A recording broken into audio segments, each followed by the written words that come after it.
ഈ തിരഞ്ഞെടുപ്പ് കാലത്ത് പലവിധ വെളിപ്പെടുത്തലുകൾ അഴിക്കുള്ളിലായവരും പുറത്തു നിൽക്കുന്നവരുമായിട്ടുള്ളവർ നടത്തുമ്പോൾ അതൊക്കെ തന്നെ തിരിച്ചടിക്കുന്നത്, പ്രതിസന്ധി സൃഷ്ടിക്കുന്നത് പിണറായി സർക്കാരിനെ തന്നെയാണ്. അത്തരമൊരു വെളിപ്പെടുത്തലാണ് ശബരിമല സ്വർണ്ണക്കൊള്ള കേസുമായി ബന്ധപ്പെട്ട് എന്തിന് തന്നെ അറസ്റ്റ് ചെയ്തു, തന്നെ ഇത്രയും നാൾ നരകിപ്പിച്ചതെന്തിനു വേണ്ടി എന്നുള്ള വെളിപ്പെടുത്തൽ തന്ത്രി തന്നെ പറഞ്ഞിരിക്കുന്നത്. സ്വർണ്ണക്കൊള്ള കേസിൽ സർക്കാരിനെതിരെയാണ് തന്ത്രി കണ്ഠരര് രാജീവർ തിരിഞ്ഞിരിക്കുന്നത്.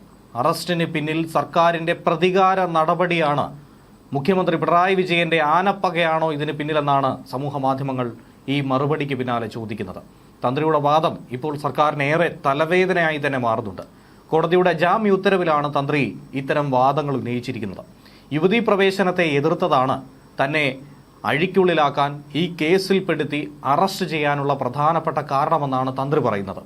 ശബരിമല സ്വർണ്ണക്കവർച്ചാ കേസിൽ തന്നെ പ്രതിയാക്കി അറസ്റ്റ് ചെയ്തത് സർക്കാരിന്റെ രാഷ്ട്രീയ പ്രതികാരമാണ്. ഏറെ ഗുരുതരമായ ആരോപണം തന്നെയാണ് ശബരിമല മുൻ തന്ത്രി ഇപ്പോൾ നടത്തിയിരിക്കുന്നത് എന്ന് വേണം മനസ്സിലാക്കേണ്ടത്. വലിയ തോതിൽ വലിയ കോളിളക്കങ്ങൾ സൃഷ്ടിക്കുന്ന രാഷ്ട്രീയ ചർച്ചയായി ഇത് മാറിക്കൊണ്ടിരിക്കുന്നു. ഈ വിഷയത്തെ അനുകൂലിച്ചുകൊണ്ട് കോൺഗ്രസും BJPയും രംഗത്ത് വരുന്ന ഒരു സാഹചര്യവും ഉണ്ടായിരിക്കുന്നു. തന്ത്രി എന്ന ഈ വിഷയത്തിനെതിരായിരുന്നു.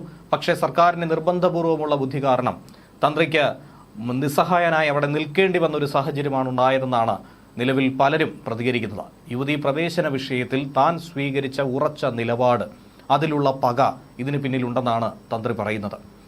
കൊല്ലം വിജിലൻസ് കോടതിയിൽ സമർപ്പിച്ച ജാമ്യാപേക്ഷയിലാണ് തന്ത്രി സർക്കാരിനെയും ഉന്നത പോലീസ് ഉദ്യോഗസ്ഥരെയും ഒരുപോലെ തന്നെ പ്രതിക്കൂട്ടിലാക്കുന്ന വെളിപ്പെടുത്തലുകൾ നടത്തിയത്. സന്നിധാനത്തുണ്ടായിരുന്ന ഉന്നത പോലീസ് ഉദ്യോഗസ്ഥർക്ക് തന്നോട് പ്രതികാരമുണ്ടായിരുന്നു. അവരുടെ ഇച്ഛയ്ക്കനുസരിച്ച് താൻ പ്രവർത്തിക്കാത്തതുകൊണ്ട് തന്നെ ഏതു വിധേനയും കേസിൽ കൊടുക്കണമെന്ന് അവർ ആഗ്രഹിച്ചിരുന്നു.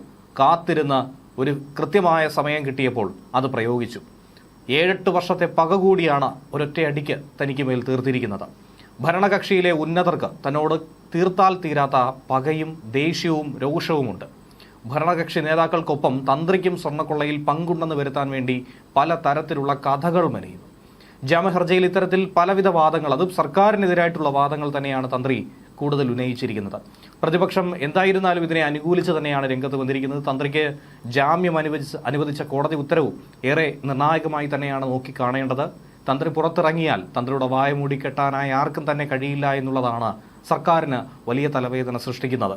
ഉടനടി തന്നെ തന്ത്രിക്കെതിരെ മറ്റൊരു കേസ് ഉണ്ടാകാനുള്ള സാധ്യതയും ഏറെ കൂടുതലാണെന്ന് വേണം കരുതേണ്ടത്.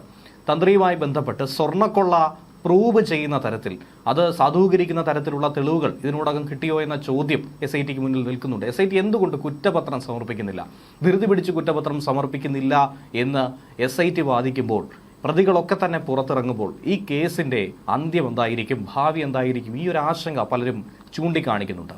തന്ത്രിക്കെതിരെ തെളിവില്ലെന്ന തരത്തിലെ നിരീക്ഷണം പ്രതിപക്ഷം എന്തായിരുന്നാലും ആയുധമാക്കുമെന്ന കാര്യത്തിൽ സംശയമില്ല. കോടതിയിൽ അത് തെളിയിക്കാനായി ഇതുവരെയും കഴിഞ്ഞിട്ടില്ല എന്നുള്ളതാണ് യാഥാർത്ഥ്യം. ശബരിമല സ്വർണ്ണക്കവർച്ചാ കേസിൽ തന്നെ പ്രതിയാക്കിയത് ഒരു രാഷ്ട്രീയ ഗൂഢാലോചനയാണ്. ഈ വെളിപ്പെടുത്തൽ എന്ന് പറയുന്നത് പിണറായി സർക്കാരിനെതിരായിട്ടുള്ള വലിയ രാഷ്ട്രീയ ആയുധമാക്കി നിലവിൽ ഉപയോഗപ്പെടുത്തുകയാണ്. യുവതീ പ്രവേശനത്തെ നവോത്ഥാനമായി ഉയർത്തിക്കാട്ടാൻ ശ്രമിച്ച സർക്കാരിന്റെ ശ്രമങ്ങൾ, ആ ശ്രമങ്ങളെ മുളയിലേ നുള്ളാനും അതിനെ ശക്തമായി നിശിതമായി വിമർശിക്കാനും എതിർക്കാനും ശ്രമിച്ച തന്ത്രി തടഞ്ഞത് ഭരണമുന്നണിയിലെ ഉന്നതരെ ഏറെ ചൊടിപ്പിച്ചിട്ടുണ്ടായിരുന്നു. ഇതിന്റെ തുടർച്ചയായിട്ടാണ് ഇപ്പോഴത്തെ വേട്ടയാടലെന്നാണ് തന്ത്രി പറയാതെ പറയുന്നത്. അന്നുണ്ടായ അമർഷം അതിന്നും പലരുടെയും ഉള്ളിൽ തന്നെ നിലകൊള്ളുന്നുണ്ട്. അതനുസരിച്ചാണ് തനിക്കെതിരെ കിട്ടിയ ഒരു അവസരം ഒട്ടും തന്നെ പാഴാക്കാതെ ഉപയോഗിച്ചിരിക്കുന്നത്. സ്വർണ്ണക്കവർച്ചാ കേസിൽ തനിക്ക് പങ്കുണ്ടെന്ന് വരുത്തി തീർക്കാൻ വേണ്ടി കൃത്രിമ തെളിവുകളും പല കഥകളുമാണ് ഇതിനു പിന്നാലെ മെനഞ്ഞെടുത്തത്. ഭരണകക്ഷിയുടെ നിർദ്ദേശപ്രകാരം സന്നിധാനത്തുണ്ടായിരുന്ന പല മുതിർന്ന പോലീസ് ഉദ്യോഗസ്ഥരും യുവതീ പ്രവേശനം വളരെ എളുപ്പത്തിലാക്കാൻ ശ്രമിച്ചിരുന്നു. അവർക്ക് കൃത്യമായ ഒരു അജണ്ടയുണ്ടായിരുന്നു. ചിലരെ പ്രീതിപ്പെടുത്തേണ്ടതായിട്ടുള്ള സാഹചര്യങ്ങളുണ്ടായിരുന്നു. അതനുസരിച്ചായിരുന്നു അന്ന് അവർ പ്രവർത്തിച്ചതെന്നുള്ളത് ഏവർക്കും അറിയാവുന്നതാണ്, വ്യക്തമായ വിവരമായിരുന്നു.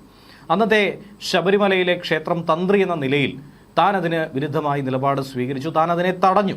അതിലുള്ള പ്രതികാരമാണ് ഇപ്പോൾ പോലീസ് പകയായി തീർക്കുന്നത്. ക്ഷേത്രത്തിലെ ആചാരങ്ങളും അനുഷ്ഠാനങ്ങളും സംരക്ഷിക്കുന്നതിൽ വിട്ടുവീഴ്ചയില്ലാത്ത നിലപാട് താൻ ഇതുവരെ സ്വീകരിച്ചു. അതിന്റെ ഭാഗമായി ശബരിമല നട എല്ലാ ദിവസവും തുറക്കണമെന്ന നിർദ്ദേശത്തെയും താൻ ശക്തമായി തന്നെ എതിർത്തിട്ടുണ്ടായിരുന്നു. ഈ നിലപാടുകൾ ഭരണമുന്നണിയിലെ സ്വാധീനമുള്ള പല വ്യക്തികളെയും ചൊടിപ്പിച്ചു എന്നുള്ളത് സത്യമാണ്. അവർക്കൊക്കെ തന്നോട് അനിഷ്ടമുണ്ടായി എന്നുള്ളതും യാഥാർത്ഥ്യമാണ്. തനിക്ക് സ്വർണ്ണക്കൊള്ളയിൽ പങ്കുണ്ടെന്ന് വരുത്തി തീർക്കാൻ അങ്ങനെ ബോധപൂർവമായൊരു ശ്രമം നടന്നു.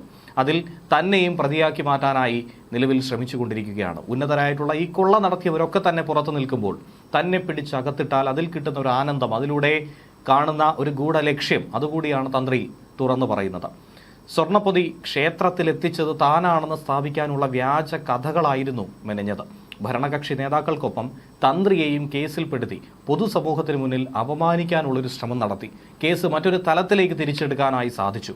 രാഷ്ട്രീയ നേതാക്കൾ ഇടപെട്ട, പ്രത്യേകിച്ചും CPM-ലെ പ്രമുഖരായ നേതാക്കളൊക്കെ തന്നെ പ്രതിയായിക്കൊണ്ടിരിക്കുമ്പോൾ സംഗതി ഭരണപക്ഷത്തിനെതിരായി തിരിഞ്ഞു വരുമെന്ന് കരുതിയപ്പോഴാണ് വകുപ്പ് മന്ത്രിയിലേക്ക് വരെ എത്തി നിൽക്കുന്ന ആ ഒരു ഘട്ടത്തിൽ തന്ത്രിയിലേക്കൊന്ന ഒരു U-ടേൺ എന്ന രീതിയിൽ കാര്യങ്ങൾ മാറ്റിയെടുത്തത്. അപ്പോൾ നിലവിൽ സമൂഹത്തിൻ്റെ, ജനങ്ങളുടെ ശ്രദ്ധ മറ്റൊരു തലത്തിലേക്ക് തിരിക്കാൻ സാധിക്കുമെന്ന് കരുതി, അങ്ങനെയുള്ള കരുതിക്കൂട്ടിയുള്ളൊരു ശ്രമം കൂടിയാണോ തന്ത്രിയുടെ അറസ്റ്റ് എന്ന് ഇപ്പോൾ പലരും സംശയിക്കുന്നുണ്ട്. കണ്ഠരര് രാജീവർ ഉന്നയിച്ച ഈ വാദങ്ങൾ കൂടി പരിഗണിച്ചാണ് കൊല്ലം വിജിലൻസ് കോടതി അദ്ദേഹത്തിന് ജാമ്യം കൊടുത്തത് എന്നുള്ളതും എടുത്തു പറയേണ്ട ഒരു വിഷയമാണ്. അദ്ദേഹം പറഞ്ഞതിൽ ചില കാര്യങ്ങളിൽ വസ്തുതയുണ്ടെന്ന് ഒരുപക്ഷെ കോടതിക്കും ബോധ്യപ്പെട്ടിട്ടുണ്ടായിരിക്കും. കേസിലെ സ്പെഷ്യൽ ഇൻവെസ്റ്റിഗേഷൻ ടീമിന് തന്ത്രിക്കെതിരായ തെളിവുകൾ കോടതിയിൽ ഹാജരാക്കാൻ കഴിയാത്തത് തന്നെയാണ് ഏറ്റവും വലിയ തിരിച്ചടിയായത്. അങ്ങനെയെങ്കിൽ തെളിവ് ശേഖരിക്കാൻ കഴിഞ്ഞിട്ടില്ല. ഈ കൊള്ളയിൽ തന്ത്രി പങ്കെടുത്തു, നേരിട്ട് തന്ത്രിക്ക് അറിവുണ്ടായിരുന്നു എന്നത് സ്ഥാപിക്കാൻ കഴിഞ്ഞിട്ടില്ല. അങ്ങനെയെങ്കിൽ ഇത്രയും കാലം എന്തിനു വേണ്ടി തന്ത്രിയെ പിടിച്ച് അകത്തിട്ടു? അതിൻ്റെ ലക്ഷ്യം എന്തായിരുന്നു? അത് ആര് പറഞ്ഞിട്ടാണ്? ആരെ പ്രീതിപ്പെടുത്താനാണ്? ആർക്ക് വേണ്ടിയായിരുന്നു? അങ്ങനെ പല ചോദ്യങ്ങൾ അവശേഷിക്കുകയാണ്. അതെല്ലാം തന്നെ ഒരൊറ്റ ബിന്ദുവിലേക്ക് എത്തിച്ചേരുമെന്ന കാര്യത്തിൽ സംശയമില്ല. തെളിവുകളുടെ അഭാവം മൂലം മുഖ്യമന്ത്രി ഉണ്ണികൃഷ്ണൻ പോറ്റിയുമായി തന്ത്രിക്ക് നേരിട്ട് ബന്ധമുണ്ടെന്ന് തെളിയിക്കാനായി പ്രോസിക്യൂഷന് കഴിഞ്ഞിട്ടില്ല. ഇനി മറ്റൊരു കാര്യം, ഒരേ സ്ഥാപനത്തിൽ തൊഴിലെടുക്കുന്നവർ തമ്മിൽ അങ്ങോട്ടും ഇങ്ങോട്ടും സൗഹൃദ ബന്ധമുണ്ട് എന്നുള്ളത് ശരിയാണ്. പക്ഷേ അവിടെ ഒരാൾ കൊള്ള കാട്ടി എന്നുള്ളത് കൊണ്ട് മറ്റുള്ളയാളും സൗഹൃദമുള്ള വ്യക്തിയും കൊള്ളക്കാരനാണെന്ന് സ്ഥാപിക്കാൻ കഴിയില്ല. അതല്ലെങ്കിൽ മേലുദ്യോഗസ്ഥൻ കൊള്ളക്കാരനാണെന്ന് പറയാനായി കഴിയില്ല. അത്തരത്തിലുള്ള ഒരു വാദം തന്നെയായിരുന്നു കോടതിയിലും ഉണ്ടായിട്ടുള്ളത്. അതായത് തന്ത്രിക്ക് നേരിട്ട് ഈ കൊള്ളയിൽ ഒരു തരത്തിലും പങ്കില്ല. ഉണ്ണികൃഷ്ണൻ പോറ്റിയുമായി കൊള്ളയുമായി ബന്ധപ്പെട്ട ഇടപാടുകൾ നടത്തിയിട്ടില്ല. കേവലം പരിചയമെന്നുള്ളതിൽ അപ്പുറത്തേക്ക് മറ്റു ബന്ധങ്ങളൊന്നും തെളിയിക്കാൻ കഴിഞ്ഞിട്ടില്ല. അങ്ങനെയെങ്കിൽ തന്ത്രിയെപ്പോലെ തന്നെ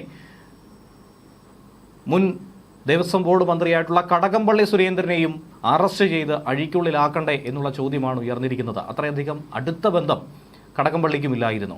അപ്പോൾ ഒരു ഇരട്ടത്താപ്പ് തന്നെയാണ്, ഇരട്ട നീതി തന്നെയാണ് ഇവിടെ സംഭവിച്ചിരിക്കുന്നത് എന്നുള്ളതാണ് ഇതിലൂടെ വ്യക്തമാകുന്നത്. സ്വർണത്തിന്റെ കൈകാര്യം ദേവസ്വം ബോർഡിന്റെ ചുമതലയാണ്. തന്ത്രിക്കാകട്ടെ താന്ത്രികമായ അധികാരങ്ങൾ മാത്രമേ ഉള്ളൂ.